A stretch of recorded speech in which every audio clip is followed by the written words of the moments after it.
If you want to know the best of the best spots to level up fast in the entire game, you are in the right place. I've spent dozens of hours hunting and optimizing these insane endgame farming methods so I can give you the fastest and most efficient spots that will not waste your precious time. Following these methods will let you earn a crazy amount of 1.5 million to a mind-blowing almost 2.6 million of Red Mercuries per hour for your leveling needs. Like for example, the Palace Vegetable Garden spot, which will allow players to hunt a preoccupied avian hunter near a shrine. This is one of the best spots to level up early when you reach the end game. But first, we need to locate the shrine ruin, Tang's Palace. Since you've been in the Tang's Palace when you started this game, you already know how to access the Tang's Palace shortcut from the Wuchang Sanctum. So I'll be starting from the shortcut instead. From the shortcut's entrance, head past to the two warriors fighting each other and access the palace courtyard by using the broken pillar. And then take the nearest Red Mercury vine near the glowing statue. Past the Red Mercury vine, head to your right and follow the straightforward path in here, and eventually you will find an ancient door that you will be unlocking with your chisel. You are in the right direction if you encounter a feathered swordsman on the other side of the door. From the stone gate, head to your right to access the vegetable grounds.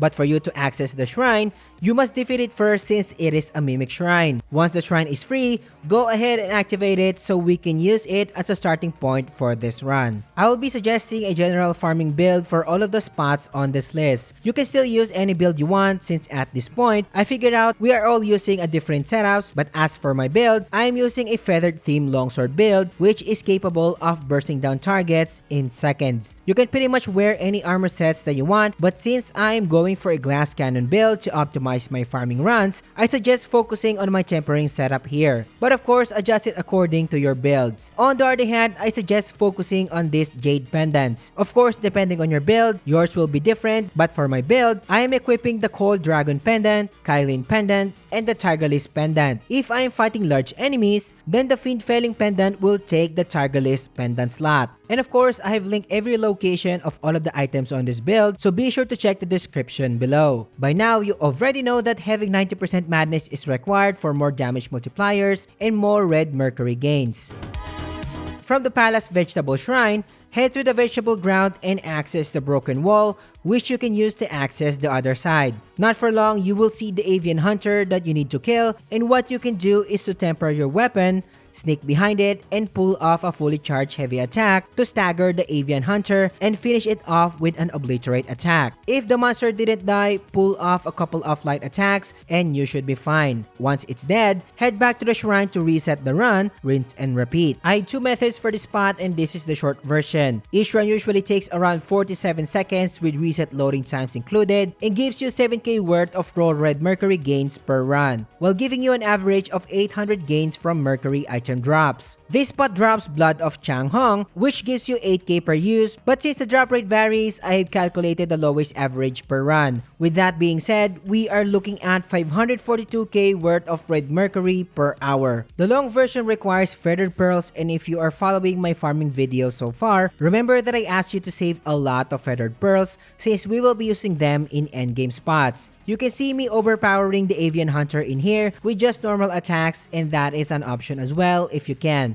When the avian hunter is dead, backtrack to the palace courtyard and access the nearby pathway to access the palace courtyard. Then take out the large bow enemy in here near the glowing statue. You do have an option to take this enemy out with 2 light attacks and 2 weapon skills, but if you can't, you can resort to backstabbing. Then take out the 3 nearest feathered enemies that will spawn near your actual location. After doing so, access the broken pillar and target the human type enemy first and take it out with normal light attack combos or with an obliterate move. Finish the run by checking out the Feathered Crow Soldier with light attack combos. After all the targets are dead, use the Feathered Pearl to reset the run, rinse and repeat. For this version, each run takes around 1 minute and 7 seconds, giving you an almost 24k Red Mercury per run, counting the 1200 average gains from item drops. Doing this method in an hour and we are looking at a whopping almost 1.3 million Red Mercury gains per hour. But if you have a limited amount of Feathered Pearls, I suggest saving them for the top 1 farming spot of this list and skipping this method and moving on to the next one. If you're getting value so far, subscribe to the channel. Liking the video and engaging in the comments helps me a lot. Join our Discord server and help us build our gaming community, and I appreciate your support.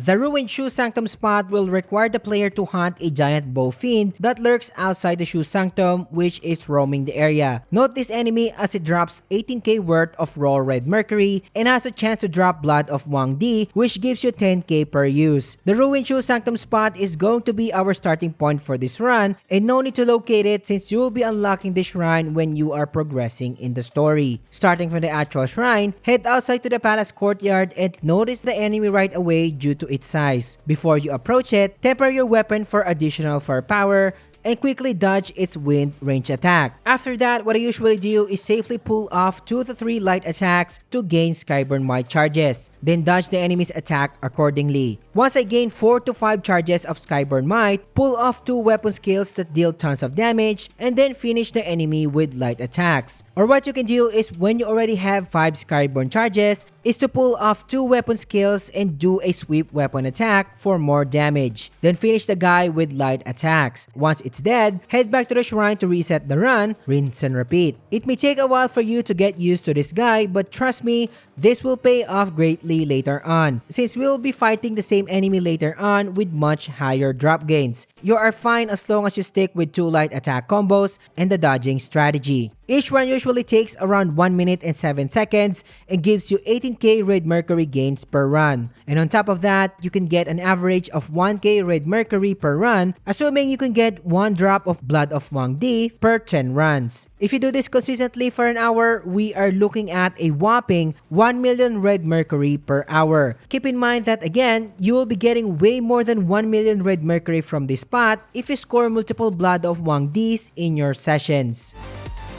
The Ruined Reverend Temple Brawl will allow you to farm fighting feathered enemies and human-type enemies outside of Reverend Temple. This could potentially be the top 2 spot in the entire game if you have poor RNG in the succeeding spots. You'll be fighting a lot of enemies in here, which gives you the chance to get frequent Red Mercury item drops while giving you an absurd raw Red Mercury gains. We'll be starting the actual method from the Reverend Temple Shrine, which is unmissable by just proceeding in the story. Start the actual method by following the stone staircase. Then temper your weapon and start taking out the smaller feather type enemies in here with light attacks. Then take out the first brawling set of enemies with 2 light attacks. Then pull off a weapon skill. If you have remaining Skyborn charges, use it in the next group of enemies. Then finish all targets with light attacks. Head to the next group from your location and start taking out the crow soldiers first. Then the 2 feathered enemies with weapon skills if you have the charges. But if not, just do the usual 2 light attacks and weapon skill combo. Then take out the human enemy first in the last group with our usual combo. Then do the same for the last crow enemy before heading back to the shrine to reset the run, rinse and repeat. This method usually takes around 1 minute and 5 seconds with reset loading times included and gives you a whopping 24k worth of raw Red Mercury while giving you an insane 3k worth of item drop average gains per run, giving you a total of 27k worth of Red Mercury per attempt. Do this consistently for an hour and we are looking at more than 1.5 million Red Mercury gains per hour. If you don't like fighting huge enemies, this simply can be your top 1 spot in the entire game. By the way, all of the spots that you are seeing in here are obviously endgame spots. And if you are looking for the best mid-game farming methods to prepare for endgame, I have linked a mid-game farming video guide in the description or by clicking the card here.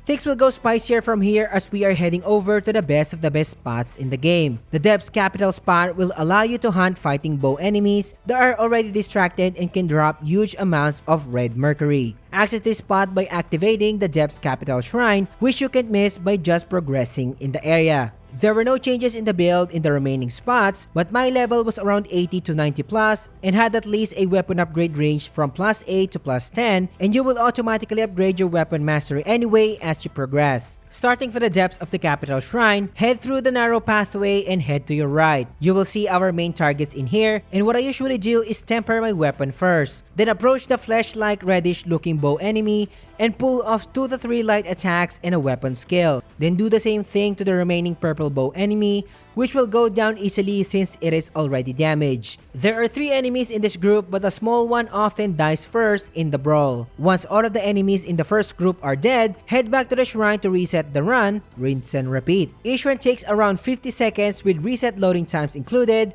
and gives you almost 17k raw Red Mercury and 900 average gain from Mercury item drops. Do this consistently for an hour and we are looking at 1.2 million plus worth of Red Mercury gains per hour. The drop rate of Blood of Changhong in this area is much better, which is 8k per drop. So the 1.2 million result is the lowest average gain and you can be scoring way more than these results. Just in case you are wondering, there's an avian hunter near your location that you can take out as well. But since this is a pretty tough monster to beat, I suggest sticking to the method that I showed you. But if you can take out the avian hunter without problems, then expect a little increase in your hourly gains since it takes time to take out this enemy, plus the travel time that adds to your runs piles up as well.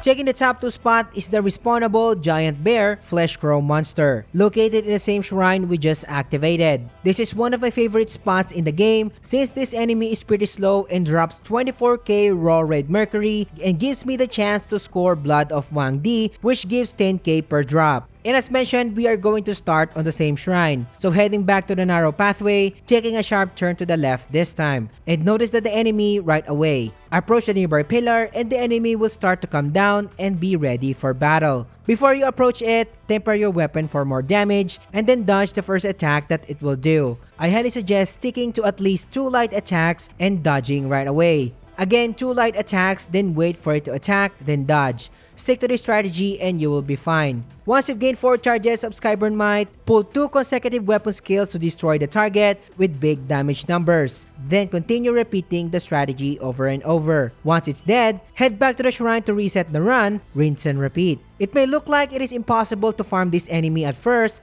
however, it is pretty slow as you can see during my runs. With the right setup, bursting this avian monster is not that challenging. Each run lasts around 1 minute and 13 seconds with reset loading times included and gives you 24k of raw Red Mercury per run and an average of 1k from Mercury item drop. Do this method consistently for an hour and we are looking at more than 1.2 million Red Mercury per hour. Keep in mind that this calculation involves you getting 1 drop of Wang Di per 10 attempts. And that rarely happens to me since this spot has a better drop rate overall. So you will be scoring way more than 1.2 million if you stick to this run. I firmly believe that after exploring the whole world for the best of the best spots to grind in the game, nothing beats the Forbidden Lands Giant Fiend method. This method will allow you to hunt the same fiend that I showed you in the Shoe Sanctum spot. But the main difference is that it will start in a kneeling position and it takes forever to be in a fighting position, giving you the chance to burst it down easily. Plus, it also drops more Red Mercury. Access this method by activating the Forbidden Land Shrine, which is the last shrine in the game and is located just before the final battle's location. This method is pretty straightforward, which is a huge plus, where you can start from the actual shrine, approach the giant fiend and temper your weapon so we can nuke this enemy out. As a longsword user, what I usually do is position myself at the back of the fiend and pull off 8 light attacks that will damage the enemy big time. Then I will pull off 2 consecutive weapon skills to finish the fight. Once the enemy is dead, use a feathered pearl to reset the run, rinse and repeat. And yes, this is the time that you can use your feathered pearls like there's no tomorrow, since each use can give you tons of Red Mercury in return. Using the feathered pearls, each run lasts around lightning fast 35 seconds and gives you a total of 25k worth of Red Mercury per run, counting the lowest average gain you can get from the Mercury item drop rate. Do this consistently for an hour and we are looking at a mind-blowing 2.5 plus million of Red Mercury gains per hour. Truly the best pass in the entire game. Keep in mind that these results are calculated based on you getting at least 1 Blood of Wang Di per 10 attempts. You will be scoring way more than 2.5 million by just getting more Blood of Wang Dis, especially if your luck is over the roof. But what if you don't have a lot of feather pearls with you? I hear you asking, my dear viewer. Even if you do this method straight without feathered pearls, you are still looking at an out of this world, almost 1.9 million Red Mercury gains per hour. It is easy to grind here past level 150 to be honest, but I decided to keep mine in the level 100 range. But what if you're looking for the best spots at mid game? Click on this video and I will catch you on the next one.